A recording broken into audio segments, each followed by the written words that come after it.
Number 1, The Mastery of Self by Don Miguel Ruiz Jr. This book was written by Don Miguel Ruiz Jr., son of Don Miguel Ruiz, who wrote the legendary Four Agreements. This family is very big on something called ancient Toltec wisdom, a set of teachings from early Mexico that emphasizes peace, love, and understanding through the act of gaining wisdom. And I'll be frank with you folks, and I hope this doesn't strike too many nerves, but I like this book a little bit more than I like the Four Agreements. I did. It has fundamental concepts in it, sure, but something about the writing just comes off as a little more modernized, and the author makes sure to pay homage to and reference his father's teachings throughout the book as well. So there's a little bit of old and new here. Number 2, Profit First by Mike Michalowicz. This book is about how to turn your business from a cash-eating monster into a money-making machine. The author has a heck of a sense of humor that can help carry your attention span throughout the book. The short of the long story behind it, literally, the intro was almost unnecessarily long, but that's not always a bad thing. Usually it is, but it's not that usual in general. But when it happens, it's not always a bad thing. In this case, I would say it was a good thing. He discovered something with one business that just worked.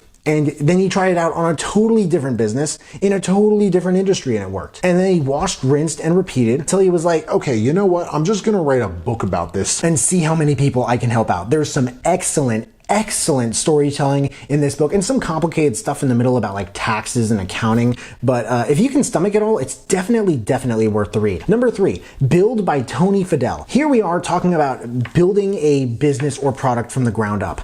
This man was the co-creator of the iPod and the iPhone, and he also created Google Nest Labs. So he has some massive scale innovation under his belt. And that's primarily where he drew his insights from, but also his childhood and upbringings in terms of like programming and stuff. You learn about building yourself, your career, your business, your team, the importance of making mistakes at the right time, and reverse engineering the customer journey, and much more. I know I mentioned that he uses his experiences with Apple, Google, and some lesser known companies like General Magic and Philips to form these insights, but the way he does it is a total chef's kiss. Number 4, Nice Girls Don't Get the Corner Office by Lois P. Frankel. This book is about not 1, not 4, and not 29, but 133 mistakes that women make at the workplace. It sounds kind of sexist, doesn't it? First of all, I didn't write it. And second of all, most women don't make all of them, but they do make more than one.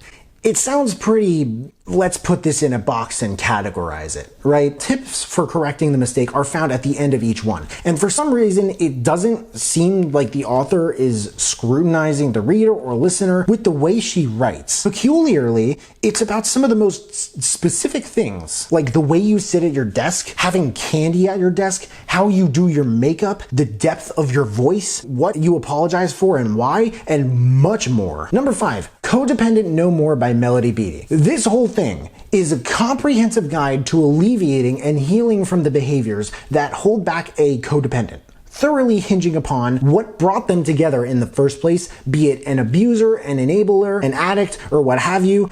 The author did a fantastic job covering the elements of what this entails. Not enough people know about these concepts, in my opinion, and they can be complicated and somewhat controversial in terms of what causes them. Nonetheless, she covers them in a story-based, compassionate, and unscientific way, and the most impressive thing about this book is the timing. I have to give her extra props putting this out in 1986. Who on earth paid attention to this stuff in 1986? Now look at the world with how seriously we take mental health. It is a big deal. Number 6, The Creative Act by Rick Rubin.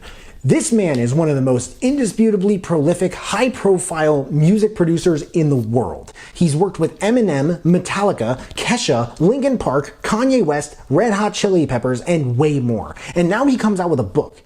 It's like he's like, okay, I'm coming up with so many things music related that I'm just gonna pop out a book. As someone who was never really crazy about his production though, this book, it did blow me away. And insights about not just music, but just the act of creating things and executing creative ideas, they swirl around in this hurricane that just hits you. And you're left wondering, what am I gonna do next here? In a way that you likely haven't before. Pretty thought-provoking stuff, almost spiritual at some points. Number 7, Die with Zero by Bill Perkins. This is a really unusual book. Put yourself in a self-help or personal finance section in Barnes & Noble, and almost no book you see will be about the same thing as this one, and especially written for the same audience. This book is written for people who want to live life to the fullest and are not struggling to make ends meet, but they have more than enough money, health, and free time to quote unquote put those resources to good use. The general idea is to die with no money left. You know how many people die with plans of giving their money away? Give it away while you're alive. Seriously, this is really what he says. There are whole chapters about inheritances and stuff like that. Placed in the wrong hands, though, I would say this is not a good book to check out. I'll put it that way. Number 8, The Speed of Trust by Stephen M.R. Covey. This book is another work of the offspring of self-development greats. It was written by the son of Stephen Covey,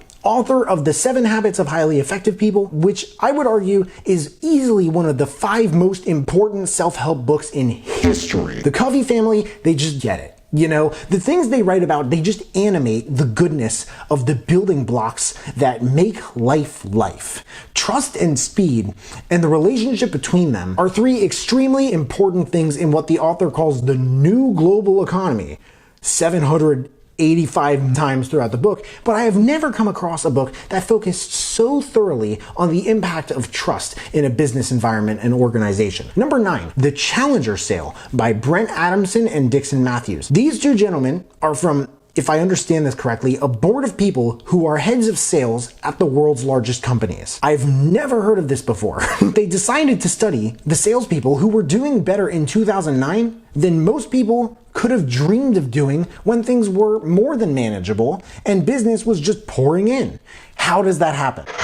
It all has to do with something that they called challenger selling. And in this book, you learn all about it. I'm in sales myself, and I have to say it's a pretty fascinating concept with perspectives that other sales books probably don't have and are yet applicable to a wide range of industries. And last but definitely not least, number 10, Lean In by Sheryl Sandberg. This one was a refreshing journey through experiential and research-based advice and insights from a woman known for her work as the Meta Platforms COO from 2008 to 2022. She's also worked for Google and the US Secretary of Treasury under Bill Clinton. Sandberg sounds worried, though, in this book about the progress of women's rights in a very data-driven, informative, and somehow compassionate way. And I love the way she thinks. I love it. But those are the last 10 books that I bought at the writing this video. There are like 5 or 6 others that I've checked out, and I reviewed all of these books. I will drop links to all of those reviews in the description, and I will also drop affiliate links